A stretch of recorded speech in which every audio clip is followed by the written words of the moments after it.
The Galactic Union had existed for thousands of years. It was a vast council of many alien races, all working together to avoid chaos in the stars.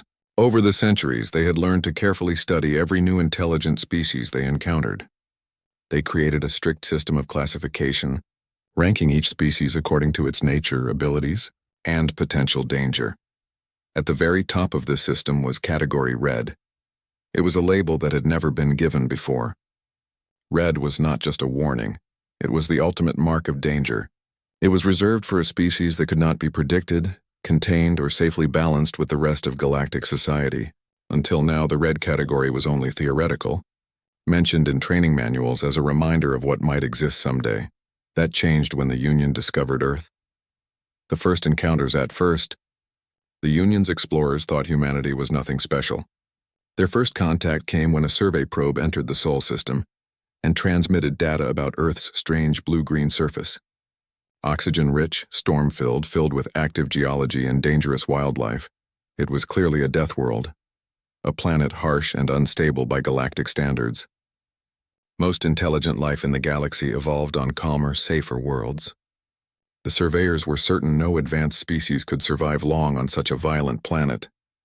But then, the humans sent a message back. It was clumsy, loud, and direct. A radio signal beamed out into space without encryption or hesitation. The aliens were shocked. A young species, barely out of its home system, had noticed the probe and invited contact. The Union had seen many species rise, but humans were moving far faster than most. When the first Union observers landed on Earth, they expected fear.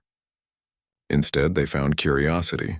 Humans crowded around asking questions, pointing at technology and trying to shake hands with beings they had never met before. To the observers, it was both impressive and unsettling.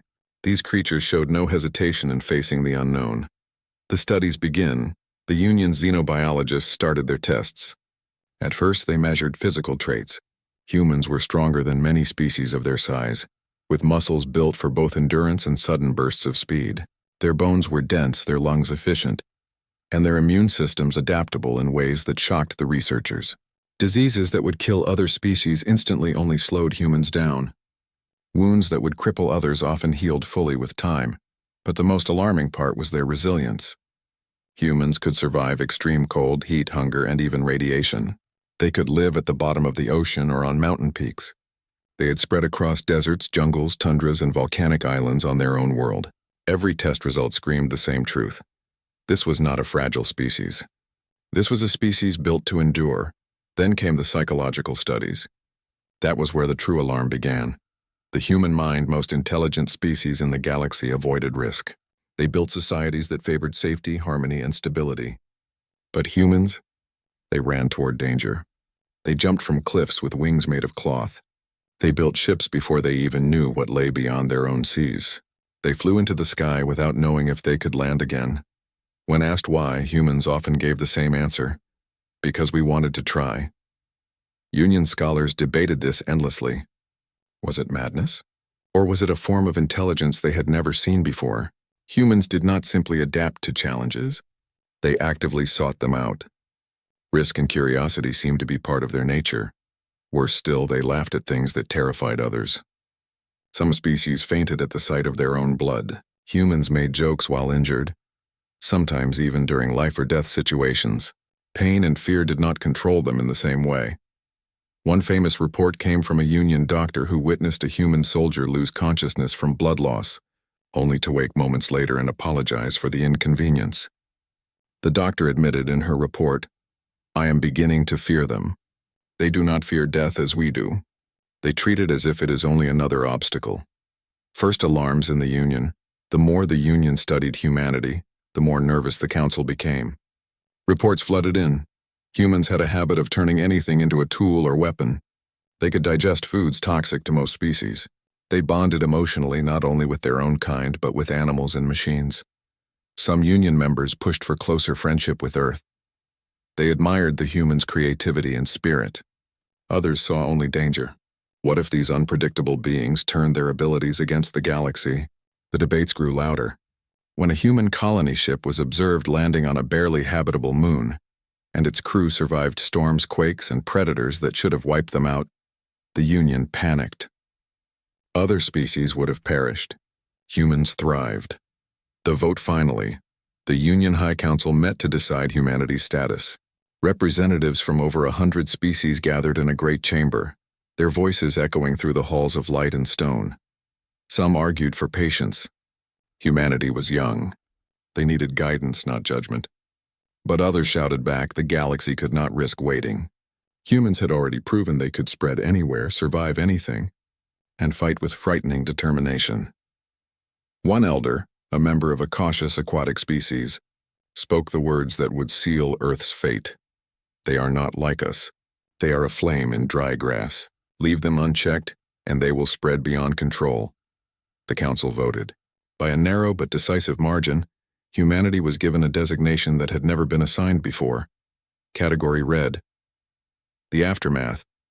The announcement shook the galaxy. No species had ever carried the red mark. Merchants whispered in fear. Governments debated whether to cut contact with Earth. Some species began preparing defenses, convinced humans would invade sooner or later. On Earth, the reaction was mixed. Many were outraged. Diplomats shouted at the Union's decision, calling it unfair, insulting, and paranoid. "We are explorers," one ambassador said, "not monsters." But among ordinary people, the mood was different. Soldiers joked about being red-rated. Colonists painted red stripes on their ships as a mark of pride. On internet forums, humans laughed, saying, "We scared the galaxy just by being ourselves." For the first time in history, humanity realized that the universe feared them, and some began to wonder maybe that fear could be useful. The decision to mark humanity as Category Red spread through the stars faster than light itself. Every news channel in the Galactic Union carried the announcement. The Great Council had spoken. The humans of Earth were too dangerous, too unpredictable, and too adaptable to be treated as an ordinary species.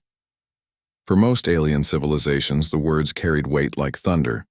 Category Red. It was more than a label. It was a warning to every planet, every port, every fleet in the Union. Be careful, for these beings cannot be trusted. But as with all great decisions, the galaxy reacted in many different ways. Some feared. Some plotted. Some admired. And the humans themselves? They laughed, argued, and began preparing for what was to come. Whispers among the stars. On the Union's trade hubs, whispers rose among merchants. The red species is coming. Captains argued over whether to ban humans from their markets. Some ports posted guards near human docking bays, while others quietly raised tariffs, as if money could keep danger away. Yet not all were afraid. To certain species, especially the bold and curious, the humans were fascinating. Traders who had dealt with Earth colonies told stories of human laughter during storms, of their habit of turning broken machines into something useful, and of their strange ability to make friends even with rivals. To these merchants, the red mark meant opportunity. After all, if humans could survive anywhere, they could open trade routes others would never dare touch. But in the political halls, the mood was darker. Governors and admirals asked each other the same question. What if the humans decide to expand too fast? What if they bring their chaos into our worlds? Earth's outrage on Earth. The announcement reached the people like a storm. The governments of the world, still adjusting to life as part of a galactic community, were furious. They had sent diplomats, signed agreements, and tried to prove themselves peaceful. Yet all their efforts had been answered with suspicion and fear. At a press conference, one Earth ambassador stood before the cameras and declared, "We are not a plague. We are not beasts. We are explorers, scientists, and dreamers. The Union has judged us unfairly." His words were carried across the stars, replayed in thousands of alien languages. But even as Earth's leaders protested, ordinary humans reacted in their own way. Soldiers painted the words Category Red on their armor. Colonists laughed and called themselves the Red Ones. Pilots named their ships after storms, fires, and disasters, proudly claiming the fear the galaxy had given them. Among the young, the phrase even became a kind of rallying cry. If the galaxy fears us, then let it fear us for the right reasons. Testing the red fear has a way of bringing out the bold and the foolish. Some alien factions saw the Union's decision as a chance to test humanity for themselves. The first were pirates. A gang of raiders ambushed a small human freighter near the edge of Union space. They expected an easy victory. After all, The humans were still new to interstellar travel, but they were wrong. The human crew fought back with a mix of stubborn courage and reckless tactics. They sealed off sections of their ship, vented oxygen to trap boarding parties, and used improvised weapons that the raiders had never seen before. By the time Union patrols arrived, the pirates were retreating. Their leader furious and humiliated. Reports spread quickly. The humans do not surrender. Not long after, a powerful corporation tried to exploit a human colony. They offered unfair trade deals, hoping the young settlers would be desperate. But the colonists refused. Instead, they began building their own industries from scrap and local resources, turning junk into machines and wilderness into farmland. The corporation withdrew, complaining that the red species was impossible to manipulate. Each story only added to the legend. To some, humanity seemed unstoppable. To others, they seemed too dangerous to leave unchecked. Tension in the Union inside the Union Council debate raged. Should humans be restricted from certain planets? Should their colonies be placed under watch? Some argued that humanity should be kept within its home system until they matured. Others disagreed. They pointed out that humans had already proven willing to fight for themselves. Trying to contain them might spark the very conflict the Council wanted to avoid. One delegate, an insectoid scholar, gave a chilling warning. If we push them, they will resist. And if they resist, they will not stop. Do not corner a fire. You will only burn yourself. Yet fear has deep roots, and many council members could not see past their worry. The red label remained heavy and unshakable. Humanity adapts. The strange thing was that the label did not crush humanity. Instead, it hardened them. Humans had always carried a history of surviving hardship. Wars, disasters, famine, disease. Earth had given its people endless challenges, and they had risen again and again. Now, faced with suspicion from the wider galaxy, they adapted once more. Earth scientists focused on faster ship designs, determined to prove they could match alien fleets. Colonists began training not just to farm and mine, but also to defend their new homes from threats, both natural and political. Even ordinary citizens learned alien customs, studied galactic law, and prepared themselves for a future where they might be seen as both neighbor and rival. It was as if the label, Category Red, became fuel for human ambition. The more the galaxy doubted them, the more determined they became to prove themselves. Strange friendships. Despite the fear, not every alien turned away from humans. Some found themselves drawn to their spirit. A small aquatic species known for their cautious nature sent envoys to Earth. They admitted that humans frightened them, but they also confessed admiration. You laugh where we would weep. You run where we would retreat. We wish to learn from you. Other species, especially those from harsh worlds, felt a quiet kinship. A reptilian race from a volcanic planet told stories of their own struggles, and humans listened with respect. Slowly, small bonds began to form, friendships that cut through the fear. For those aliens, humanity's red status was not a warning but a reminder. Perhaps the galaxy had judged too quickly, shadows of hostility, but shadows lingered. Not everyone wanted friendship. Some governments began secret preparations. Fleets were trained with human scenarios in mind. Military officers studied human psychology, searching for weaknesses. Propaganda spread in certain corners of the Union. The red species cannot be trusted. Watch them closely. Rumors even claimed that a few factions were building weapons specifically designed to counter human biology. None of these plans were spoken of openly, but the whispers grew louder with each passing month. For humanity, the message was clear. They were being watched, judged, tested, and they would not forget it. Fire in the hearts, in the middle of all this fear and suspicion. Something new began to rise within humanity, unity. For the first time in centuries, the people of Earth and its colonies began to see themselves as one. Not divided by nations or governments, but united by the way the galaxy saw them. The label of Category Red had painted them all with the same brush. And so slowly, humans began to think of themselves not just as Earthlings, but as something larger, as the species that the galaxy could not ignore. Writers penned stories about the Red Destiny. Artists painted murals of humans standing defiant against alien shadows.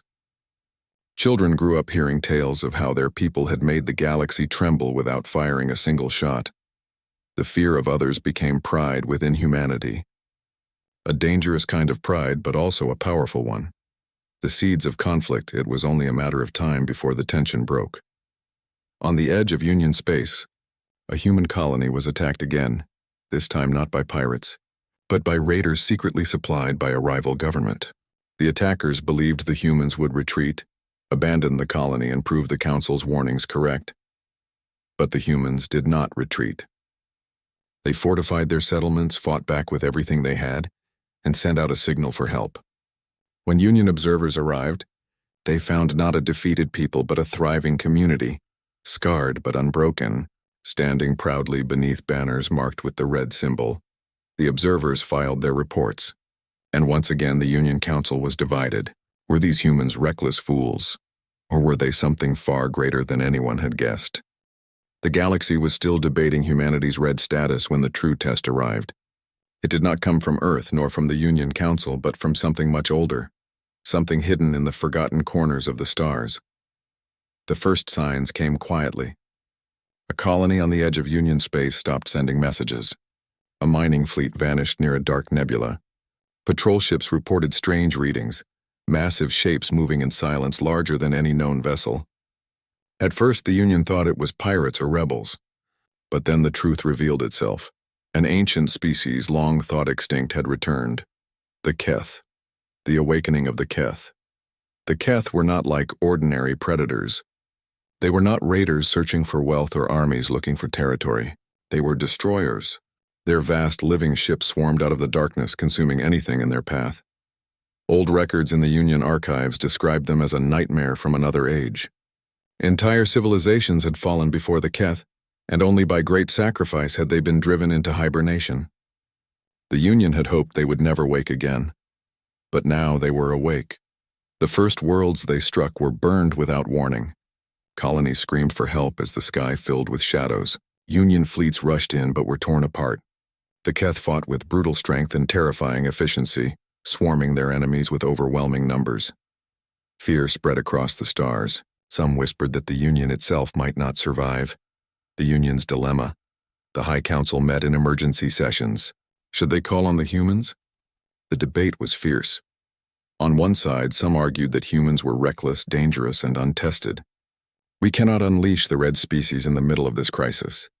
They will make things worse. On the other side, voices shouted that the Union had no choice. Our fleets are failing. Our soldiers are retreating. The humans may be our only hope, but in the end, fear won. The Council decided not to ask Earth for help. They would handle the Keth themselves. They did not yet understand that humans needed no invitation. Humanity steps forward. When news of the Keth attacks reached Earth, humanity did not wait for permission. Colonists were already in danger. Trade routes were already threatened. And deep down, humanity felt something stirring. The chance to prove themselves not as monsters, but as defenders. Earth's government sent fleets. Colonies sent volunteers. Soldiers and engineers boarded ships with determination in their eyes. One admiral, an older man named Marcus Hale, stood before his crew and said, "The galaxy fears us. Good. Let the Keth fear us too." Human ships left orbit, their engines burning bright against the dark. The red species was on the move. The first battle. The humans arrived at a battlefield already lost. An alien colony had been abandoned, its skies filled with burning wreckage. A Union fleet had been destroyed, the survivors scattered, and yet when the Keth ships turned toward the human fleet, the response was not retreat. It was attack. Humans fought differently than the Union expected. Where alien fleets held formation, humans broke apart, scattering into unpredictable patterns. Where others relied on shields and energy weapons, humans turned debris fields into weapons, slinging asteroids at the Keth with improvised thrusters. A single human frigate, badly damaged, rammed into a Keth warship and detonated its reactor, destroying them both. To the Union, it was madness. To the humans, it was strategy. The Keth faltered for the first time in centuries. On the ground, the fight was not only in space. On one devastated world, human marines landed alongside desperate alien defenders. The aliens were terrified. ready to abandon the planet. But the humans refused. They dug trenches, reinforced ruins, and turned every piece of rubble into cover. When the Keth came, the humans held the line with grit and fire. They shouted encouragement, shared food and water, and dragged their alien allies back to safety even under fire. One alien soldier, shaking with fear, asked a human why they did not retreat. The human only smiled and said, "Because this is where we stand." For the first time, aliens saw what it meant when humans fought not just for themselves, but for others. Stories spread, word traveled quickly. Reports came of humans holding out long after other troops would have surrendered. Fleets described how humans turned hopeless battles into victories through sheer determination. An alien captain told his council, "They fight like they were born for this. They do not fear death. They use it as a weapon." Slowly, the fear of humanity began to change. Where once the galaxy saw only danger, now they began to see hope. The red label was still whispered with unease, but now in some places, it was spoken with respect. The turning point, the true turning point, came at the Battle of Dresna Rift. The Keth had gathered a massive swarm, ready to strike at the heart of Union territory. Every fleet available was called to defend the rift, and for a time, it seemed like the Union might finally stand together. But as the battle began, the Union lines started to break. The Keth pushed forward with overwhelming force. Ships exploded. Worlds trembled. The Union commanders prepared to order a retreat. Then the humans arrived. They did not enter in perfect formation.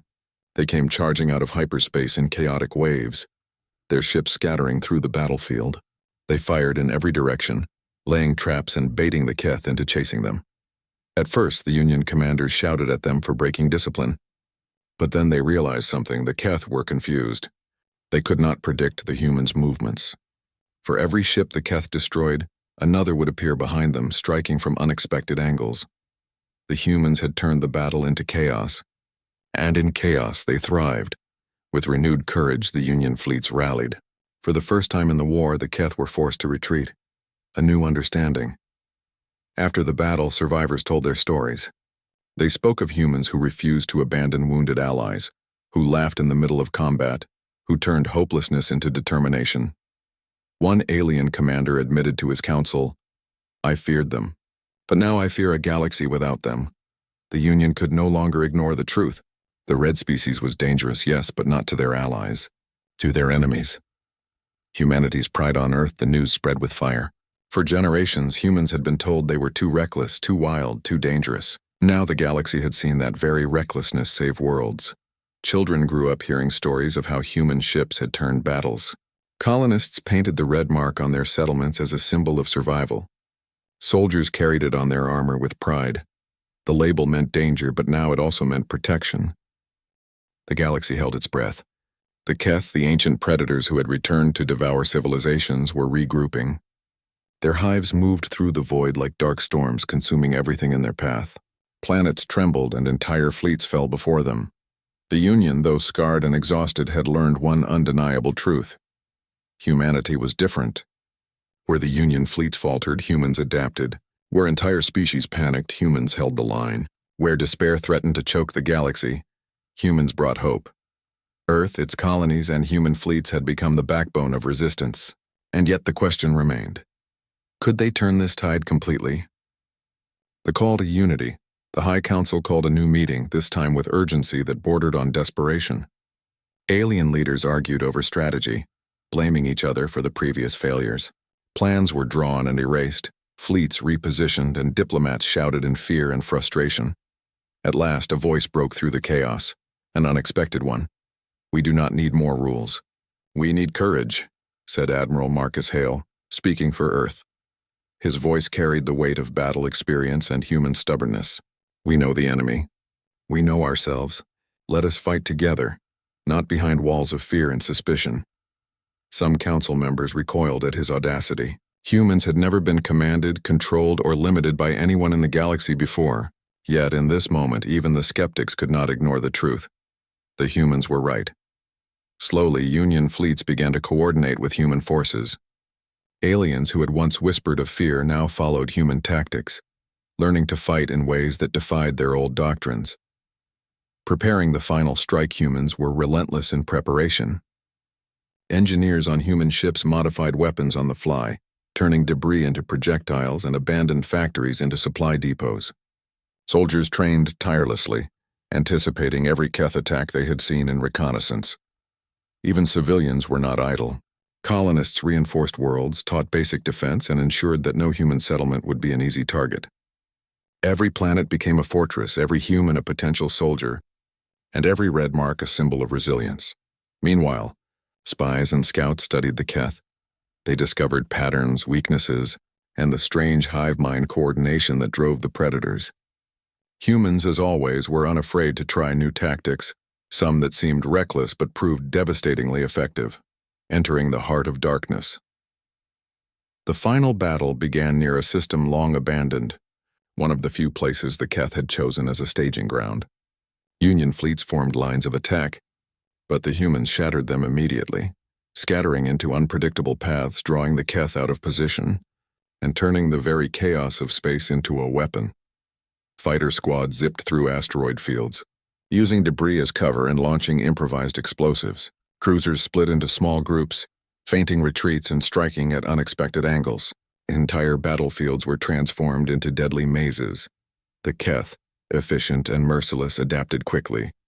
But humans adapted faster. Where other species relied on strict protocols, humans relied on instinct, creativity, and cooperation that went beyond orders. For the first time in history, the Keth hesitated, courage on the ground while fleets clashed in space. Human marines landed on Keth-occupied planets. Alien allies faltered under pressure, but humans never wavered. They moved through forests and ruins, always pushing forward. One human squad was surrounded on a scorched world. Alien soldiers expected them to surrender, but the humans did something unexpected. They used the planet itself as a weapon. Trees were uprooted to create barricades, rocks hurled to create diversions, and fire was set strategically to channel the Keth into traps. An alien observer whispered, stunned, "They do not fight like any other species. They fight like the world fights with them." Humans rescued trapped alien troops, shared supplies, and refused to leave behind anyone. The Keth learned quickly that humans fought not just for themselves, but for others, making every engagement a living example of cooperation and courage. Turning the tide as the battle raged, the galaxy began to see a change. Systems that had been overrun were reclaimed. Keth hives were destroyed, one after another. Alien fleets inspired by human tactics began to coordinate like never before. The red species, once feared as a danger, became the symbol of survival. Wherever humans fought, planets held. Wherever humans led, allies lived.